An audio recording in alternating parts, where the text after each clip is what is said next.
Morning folks, how you doing? Welcome back to Football Digest Daily. My name is Nyash. Now yesterday we had the UEFA Super Cup going on. We had Bayern Munich taking on Sevilla. It was definitely going to be an interesting game because we all know Sevilla was Sevilla. I mean, they lost. I mean, Bayern Munich won 2-1. They scored in the extra time, but Sevilla wanacheza. Sevilla wanacheza vizuri sana. I mean, the team that's going to be facing Sevilla in the group stages of the Champions League.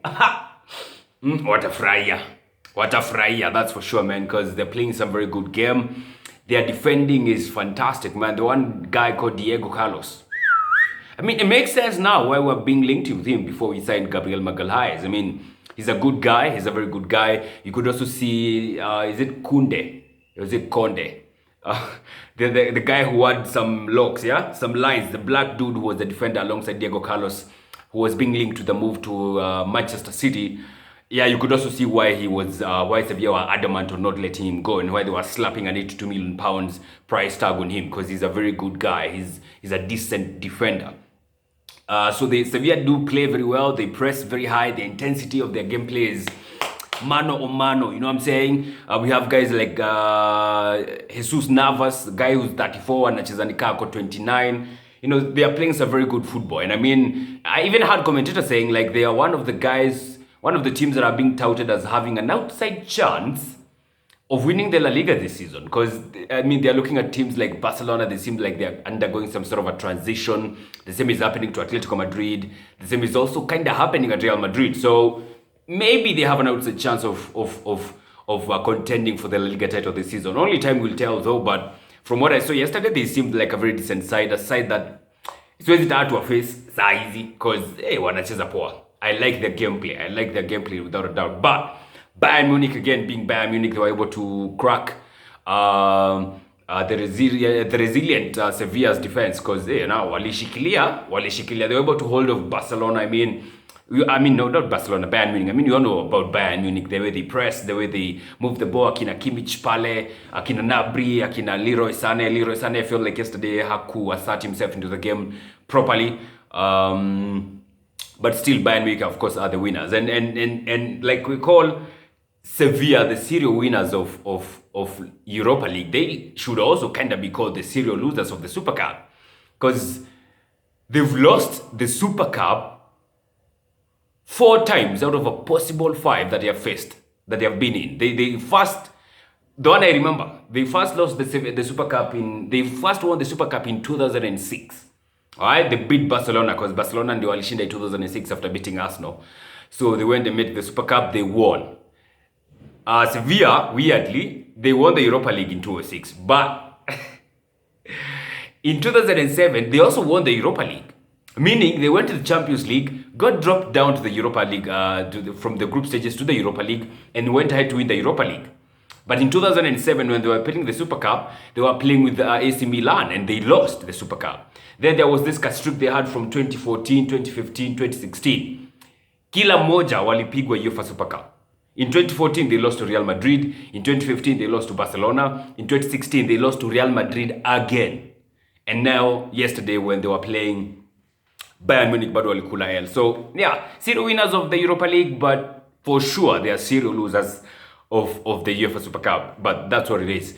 Bayern Munich yesterday, of course, Lewandowski was on the score sheet. They had actually some, I think, 2 goals that were disallowed by the VAR because they were offside, yeah.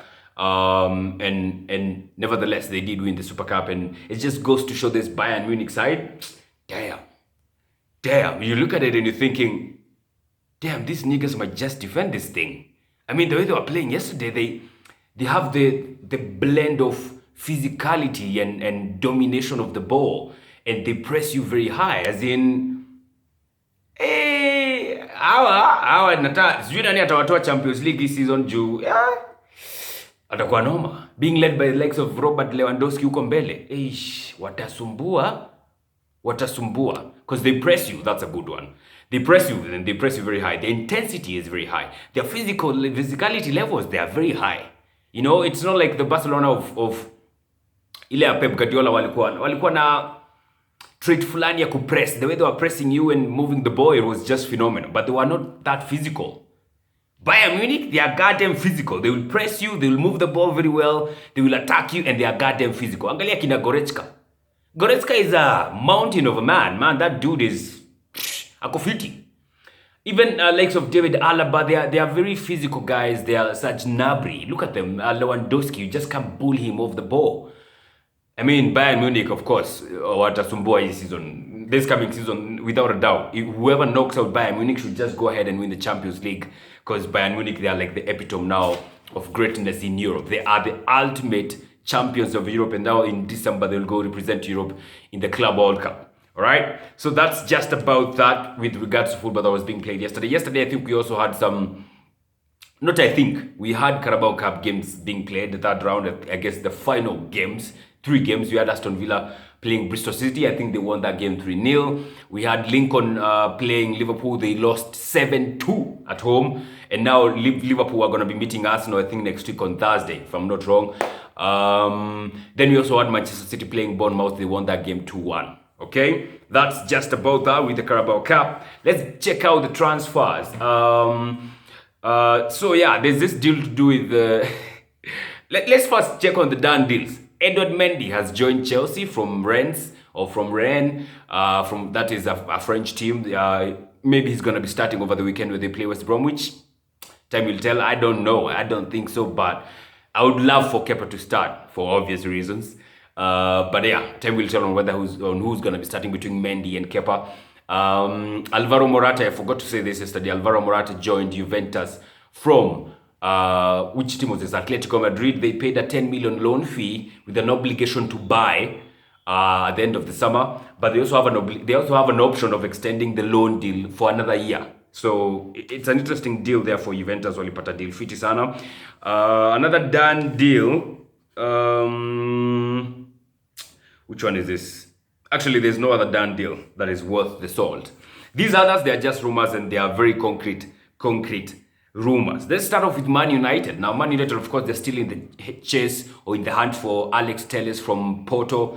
But weirdly, they have not yet concluded this one, because I don't know who is this who's trying to push down the deal push down the transfer fee, because Alex Telles amebakisha 1 year in his contract. So they're thinking like, you know what, maybe you can push down the transfer fee from, is it 20 million or 25 million euros? Somewhere around there.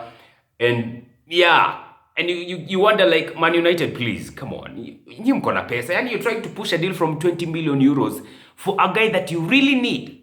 You really need this guy, but you don't want to meet up the fee. And it's 20 million euros. 20 million euros ni kama 18 million pounds. That has to be peanuts for Man United, especially considering how talented Alex Telles is. Alex Telles ni a heck of a defender, man. We are tasumbua.